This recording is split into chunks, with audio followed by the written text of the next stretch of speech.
Hello, this is Julius from Basic Financials. Carrying on with the support that's available for businesses and individuals to an extent for coronavirus. We did the job retention scheme for employers being able to carry on with paying employees, and for the self-employed in the last video. This one I'm going to do some of the other schemes. Now, companies are going to have some fairly serious cash flow issues, I imagine, unless they've been lucky enough to keep some reserves available. And even if you have kept some reserves available, they might run out depending on how long this goes on for. If it's 3 months, then it might be okay, but if it carries on past that. So one of the schemes that the government has introduced is loans, basically. You go to your normal provider, or you could go to any of the other providers that are offering these loans, to try and support you through the cash flow problem.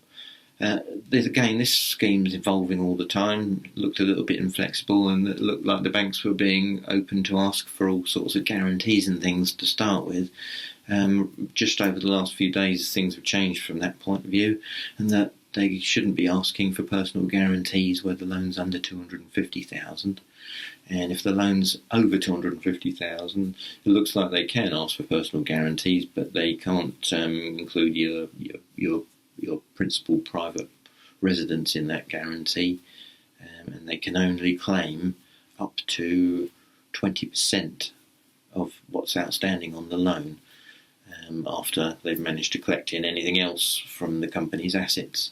The reason for that 20% is that the government are supposed to be backing the other 80%. So it's basically these loans are government backed up to the extent of 80%. So banks shouldn't be asking for personal guarantees, although they were to start with.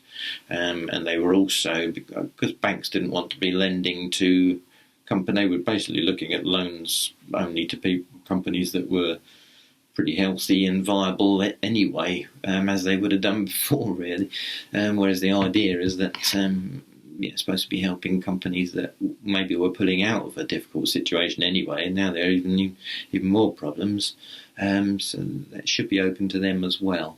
And the government want the banks to lend money to these companies that might be able to recover out of if they were in a bad situation anyway and were just trying to turn things around and had a good chance of doing so. If they now really scuppered because of the coronavirus issues, and they don't want them to go down because of that. They want them to have just as much a go as they did before. So the loan scheme. Now the government will also cover they'll cover the costs of the interest for the first year, and also any lending fees that the bank charges. So effectively, you won't end up paying that interest, and you won't pay the fees. I'm not quite sure how it works in the background, but the banks will probably still end up getting the money, but the government will pay it. Watch out for the interest rate, because just because the banks aren't charging you interest in the first year, or they are charging it but you're not going to pay it, it doesn't mean they're not going to charge you in the next 5 years or 4 years. So watch out for that. I have heard stories of banks charging 25-30% interest, which you might not worry about if you're thinking, I'm not going to repay it in the first year anyway, so because I'll get the support back from the government on my furloughed employees and my grants and things. So, but it might not happen like that. So, watch out. That's the loan schemes. Now, there's another scheme, VAT. If you pay VAT, if your VAT returns give you a VAT liability that you would pay any time between the 20th of March, I think it is, and the 30th of June. So if you've got a payment due in that period, the government has said you don't need to pay that if you don't want to, if you can pay it because you haven't been affected, then you should do. If you've been affected, your cash flows have been affected because of coronavirus, and you feel it would help, then you can defer the payment of that VAT. So you'll need to pay at some point. Basically need to be paid by the 31st of March 2021, as things stand at the moment. Anyway, that might change, but we'll see. That's the way it is at the moment. So you can defer paying your VAT. Be a good idea if you pay by direct debit. They've said it's a good idea if you contact your bank, probably best online, to cancel the direct debit, because otherwise HMRC will probably collect the payment. Well, they will do, because they don't know that you don't want to pay it. So cancel the direct debit. And then the ways of paying that back by the 31st of March, they'll bring out some guidance later on that, how to do it, but I imagine it'll just be a case of agreeing some sort of time to pay arrangement with HMRC. They won't charge interest or surcharge or penalties for the late payment in that time. So that's VAT if you're in business. The other thing is if you've got a self-assessment tax bill coming up on the 31st of July, now this isn't just for the self-employed. You might be someone who has high dividends and pay self-assessment bills. You've probably already paid your first payment on account in January. There'll be another payment on account due on the 31st of July.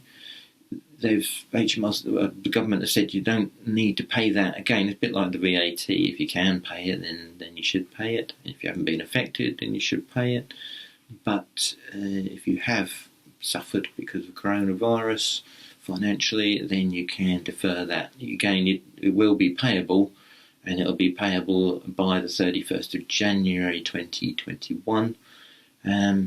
But you won't get charged interest and penalties again. So, and paying the balance will probably be some sort of time to pay arrangement again. So that's two other schemes. Another scheme is for the very first businesses that were affected were those in retail, hospitality and leisure, where the pubs, restaurants and things were all told that you needed to shut down. Other businesses have obviously followed, so it might be extended out to those, but this is who originally it relates to. So those businesses in retail, hospitality and leisure will get a rates holiday, and this is a holiday. So actually cancelled. The rates will be cancelled for the year to the 5th of April 21. So that's going to be very useful. Now, a lot of those businesses will also be entitled to a grant of up to £25,000. This is only for businesses with rateable values, properties with rateable values up to 51,000. So not the bigger businesses won't be entitled to that grant up to £25,000. Nurseries are also not for the grant, but nurseries for education were also included in the rates relief scheme. That was an addition, and there might be more additions later on, so keep an eye out. For businesses, all businesses that pay little or no rates, they might be subject to the small business rates relief or the farming rates relief. They might be subject to or eligible for a £10,000 grant, or up to a £10,000 grant. Now, both those rate schemes, the local authorities should be contacting you if you're eligible, but they might not. Some local authorities are making it an application process, so one to keep an eye out for. If you think you're eligible, then do a bit of research and see if there's any claim forms going on the local authorities' websites, and put your claim in. I think I might leave it at that. Again, if I think of anything else, there are other schemes going out there. There's the commercial and individuals can't be evicted in the 3 months, and can have a 3-month rent holiday, at least not on the commercial, but on the individual side, you can have a rent deferral for 3 months, not a holiday. You've still got to pay it back at some point, but landlords need to be able to arrange something with you on that. And likewise, landlords can claim to not pay their mortgages for 3 months. Well, again, they will need to pay it at some point. I think I'm going to leave it at that, because a good place to look for individuals, it's Martin Lewis's website, as ever, moneysavingexpert.com. He's got some very helpful advice for individuals. One thing just to say is obviously if everyone cuts down everything that they spend, they stop all their subscriptions to National Trust, English Heritage, and just don't pay, don't do anything, don't spend any money, then that's not really what the government wants to happen. They want everything to try and carry on as much as it can, so that things just don't shut down. Obviously, if companies start cancelling their direct debits, and there's just going to be a huge knock-on effect. Now, it's easy to say that, but and if you've got cash flow problems, then you've just got to do what you got to do. But keep in mind that we don't want to cancel everything. We don't want to just put everything on hold if we don't have to, and also, very importantly, don't want abuse of the support package.